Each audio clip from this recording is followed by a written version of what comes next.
मित्रों नमस्कार। मैं आचार्य राजेश त्रिपाठी ज्योतिष विद्या सागर में आपका स्वागत करते हैं। मित्रों, अभिनंदन करता हूं। पिछली वीडियो में मैंने आपको बताया था कि यदि नवांश का स्वामी दशमांश, जैसे नौकरी के बारे में मैंने बताया था किस क्षेत्र में नौकरी लगेगी, और ग्रह के कारकत्व तो आज बताऊंगा इस वीडियो में। जैसे मैंने बताया था कि अगर लगन मजबूत है, या सूर्य मजबूत है, या दशम घर मजबूत है, तीनों से आप उसका दशमेश देखिए। दशमेश नवांश में नवांश कुंडली होती है। नवांश कुंडली में जिस राशि में बैठा है उस राशि का स्वामी आपको पैसा दिलाएगा। शुद्ध हिंदी में समझिए, वही नवांश का स्वामी आपको लाभ कराएगा। जैसे लगन से दशम में वृषभ राशि है। वृषभ राशि का मालिक शुक्र होता है। शुक्र, यहाँ इसका मालिक शुक्र होता है। शुक्र देखिए नवांश कुंडली में कहा गया है। अगर वो मेष राशि में गया हो तो मेष के राशि मंगल होते हैं। मंगल से आपको धन लाभ होगा, मंगल के क्षेत्र में आप जाओगे। आज मैं बताऊंगा कि अगर वो दशमेश का स्वामी मान लीजिए सूर्य है, तब आप कौन कौन से काम करोगे। अगर दशमेश का स्वामी सूर्य है तो सूर्य किसके कारक होते हैं। अगर आपके पास पेन हो, कापी हो, आप नोट कर लीजिए। फल, फूल, वृक्ष, मंत्र जप। मंत्र का भी आदमी शौकीन हो जाता है। मंत्र जप करता हो, जो मंत्र जप करता है समझ लो कि सूर्य उसका मजबूत है, दसवें से उसका प्रभाव है। और सठता, थोड़ी सी चालाकी भी व्यक्ति करता है, धुरतई भी करता है। सूर्य थोड़ा सा कमजोर होते हैं तो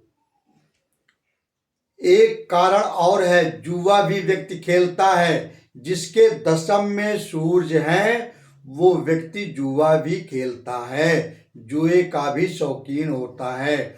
अगर सूर्य खराब है, मान लीजिए शनि के साथ बैठे हैं या मंगल से दृष्टि है, तो व्यक्ति झूठ भी बोलता है, ऊनी वस्त्रों का व्यापार करता है,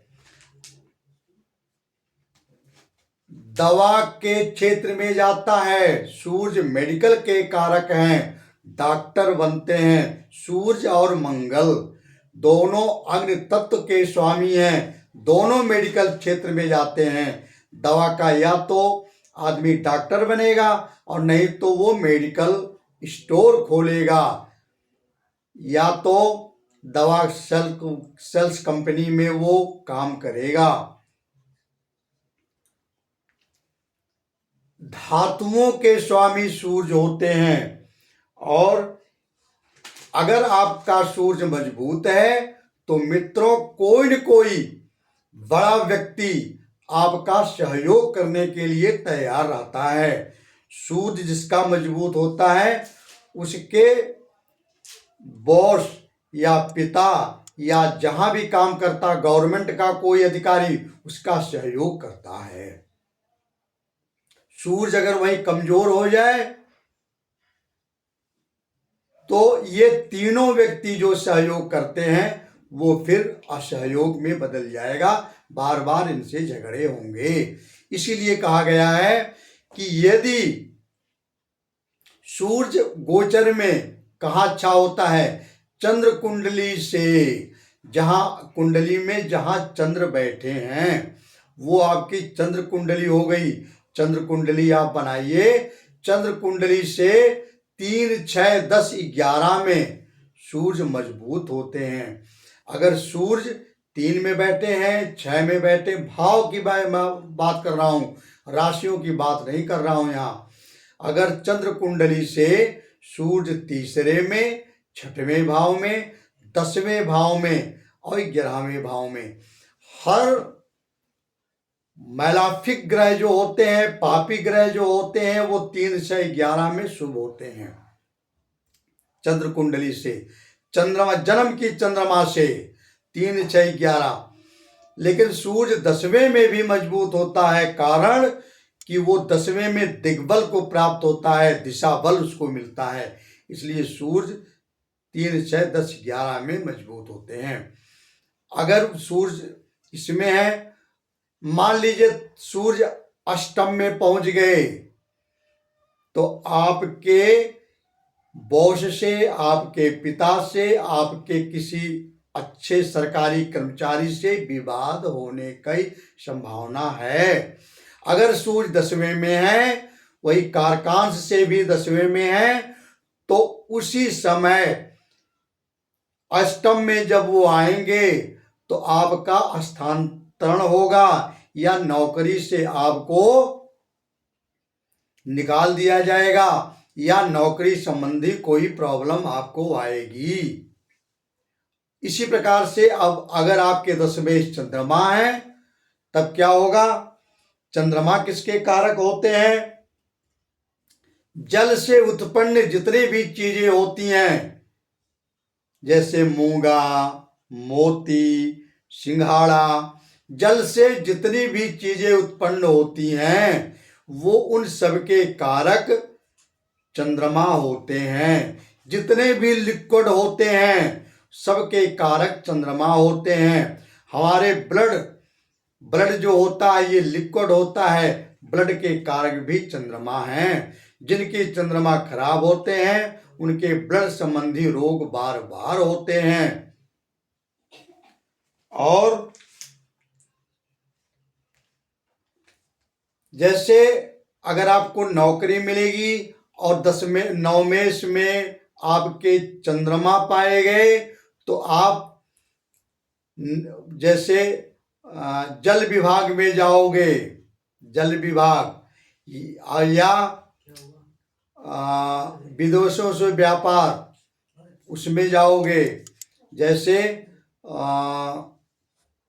नौका संबंधी माल इधर से उधर करना विदेशों से, इस प्रकार से हम, अगर चंद्रमा आपके कारकत्व में है, गवर्नमेंट नौकरी मिलती है, तो आप जल विभाग में जाओगे या वहां जाओगे जहां लिक्विड बनता हो। खेती बाड़ी के भी कारक चंद्रमा होते हैं। अगर आपकी चंद्रमा मजबूत है तो आप एग्रीकल्चर विभाग में जाओगे। गाय भैंस से भी आपको लाभ मिलेगा। पशुपालन विभाग में भी आप जाओगे या घर पे रहोगे तो आप पशुपालन करोगे। दूध, दही, घी, सफेद वस्तुओं के कारक चंद्रमा होते हैं। सफेद वस्तु कौन सी हो गई? दूध, दही, घी, उनके व्यापारी आप बनोगे। या मदर डेयरी में आप काम करोगे। अगर नौकरी करोगे तो मदर डेयरी में आपको नौकरी मिलेगी। किसी स्त्री के द्वारा आपको आश्रय मिलेगा।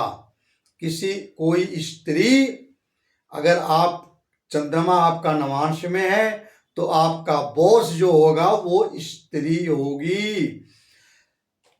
आपके वाइफ से भी आपको लाभ मिलेगा, आपकी माता जी से भी आपको लाभ मिलेगा मित्रों। और दूसरी चीज, कपड़े के भी आप व्यापारी बनोगे। अगर चंद्रमा आपके इस प्रकार से नवांश में पाए गए तो आप कपड़े का व्यापार करोगे। लोग कहते हैं पंडित जी कौन सा व्यापार करूं जो इनका चलेगा? तो अगर चंद्रमा होती है तो मैं बताता हूं कि ये व्यापार आप कर सकते हो। वही मैंने भी आपको बता दिया।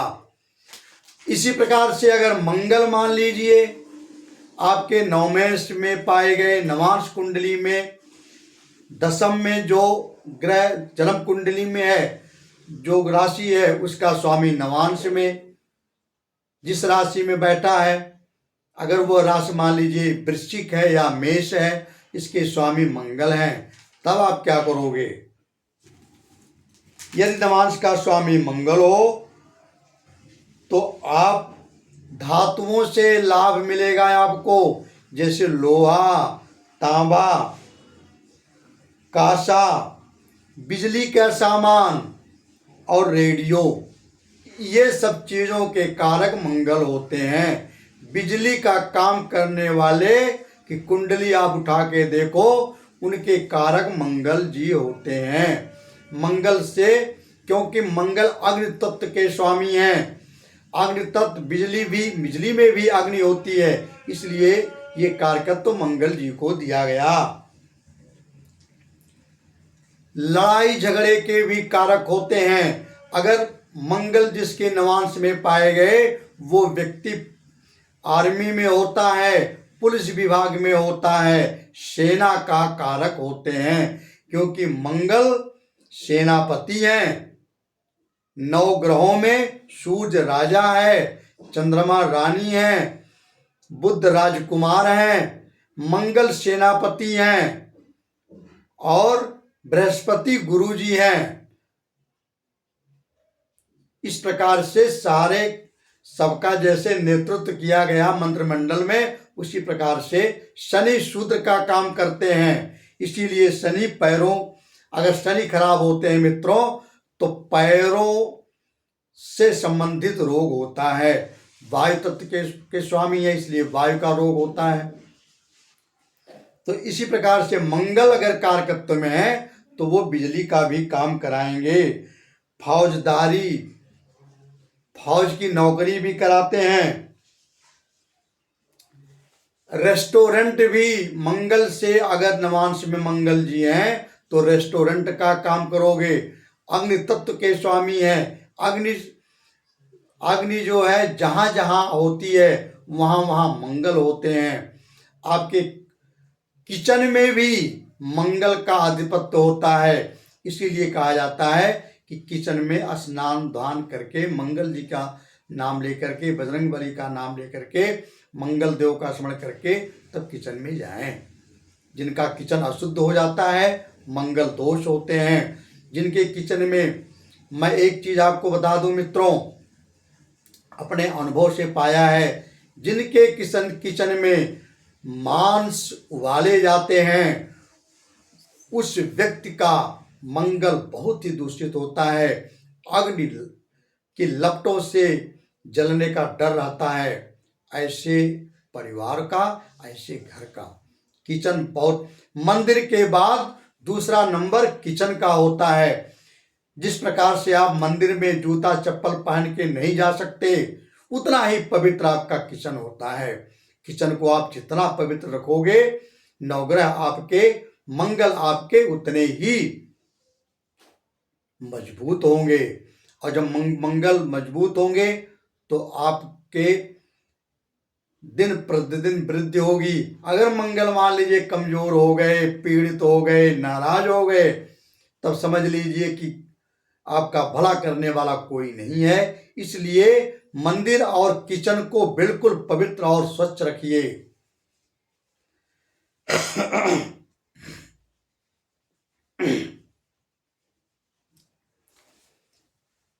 मंगल, जैसे मैंने बताया कि पुलिस विभाग में आप काम करोगे। मान लीजिए पुलिस विभाग में आप नहीं होते हो तो एक पुलिस विभाग का एक कर्मचारी और होता है जो कि सिविल में घूमता है, खुफिया विभाग, जो कि लोगों की जानकारियां पुलिस तक पहुंचाता है। वो काम भी मंगल के द्वारा ओत प्रेत होंगे। एक चीज और, डकैती भी, अगर मंगल पीड़ित है, मंगल नाराज है तो डकैत भी मंगल बनाता है। बार बार पुलिस विभाग में आना जाना उसका होता है, मतलब पुलिस विभाग से वो आपका संपर्क बना देगा। चोरी चमारी भी व्यक्ति करता है अगर मंगल पीड़ित है। तो मित्रों इस वीडियो में इतना ही। अगली वीडियो में मैं आपको बुध बृहस्पति शुक्र शनि 4 ग्रहों के कारकत्वों को बताएंगे। और वीडियो को लाइक सब्सक्राइब जरूर करना। अगर आपको कुछ प्रॉब्लम होगी, कुछ समझ नहीं आया होगा तो आप कमेंट में मुझसे बेहिचक पूछ लेना। मित्रों नमस्कार, धन्यवाद, आपका दिन शुभ हो।